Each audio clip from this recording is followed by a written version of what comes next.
wabarakatuh. Perkenalkan, saya Zahra Angelita dari Fakultas Keguruan dan Ilmu Pendidikan Prodi Pendidikan Bahasa Inggris dengan NPM 2488203017. Dalam video ini saya akan membacakan summary and review yang diambil dari novel berjudul The Emperor of All Melodies untuk memenuhi tugas intensive reading.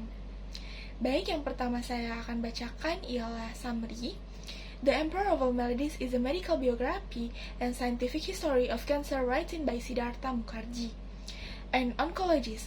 This book presents a long narrative of humanity's struggle against cancer from the earliest records of the diseases to the modern era of gene therapy.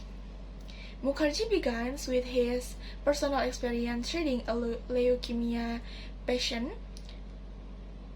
using real-life cases to illustrate the emotional and medical impact of cancer. He then traces the historical development of our understanding of the diseases, starting from ancient times, such as the story of Atossa, the Persian queen who suffered from breast cancer, to the rise of modern medical science. The book focuses on key figures in the fight against cancer, including Sidney Farber, a pathologist known as the father of modern chemotherapy, who developed anti-folate drugs to treat childhood leukemia, and Mary Lasker, a public health activist who played a vital role in directing U.S. government policy and funding toward cancer research through the National Cancer Institute and the War on Cancer campaign. Mukherjee explores the various therapeutic approaches throughout history: surgery, radiation, chemotherapy, immunotherapy, and gene-based treatments. He also discusses the shifting social perceptions of cancer from a taboo illness to a major scientific and political battlefront. Beyond the medical narrative, the book delves into the cultural and emotional dimensions of cancer, showing how the diseases affect patients, family, and doctors alike. Cancer is portrayed as a biological and societal entity, a complex force that cannot be easily divided.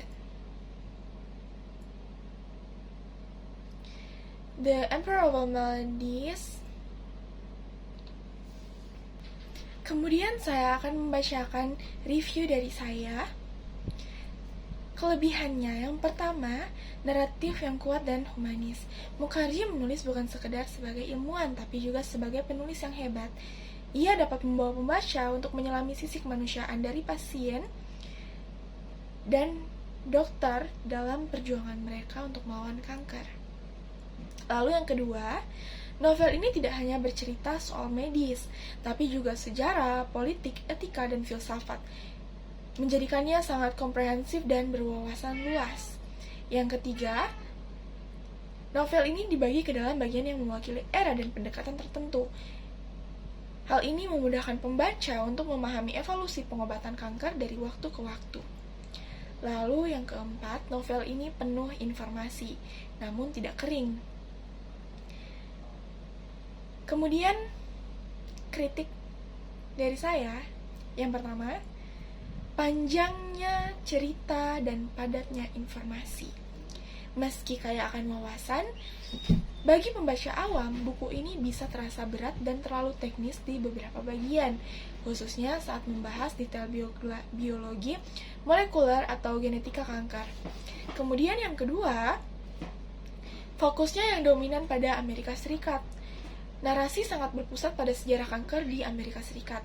Meskipun penjelasan ini dalam, pembaca dari negara lain mungkin merasa kurang representasi konteks global. Kemudian yang ketiga, representasi ilmuwan. Tokoh-tokoh seperti Sidney Farber dan Mary Lasker mendapat porsi besar, tetapi kontribusi banyak ilmuwan lain terasa kurang dieksplorasi atau disampaikan secara sepintas. Dan kemudian yang keempat, yang terakhir, yaitu minimnya visualisasi data. Untuk topik yang sangat terkait angka, grafik, dan statistik, novel ini sangat minim infografis yang bisa memperjelas dampak atau tren epidemiologis kanker secara visual. Baik, itu tadi summary and review dari saya. Wassalamualaikum warahmatullahi wabarakatuh. Sekian, terima kasih.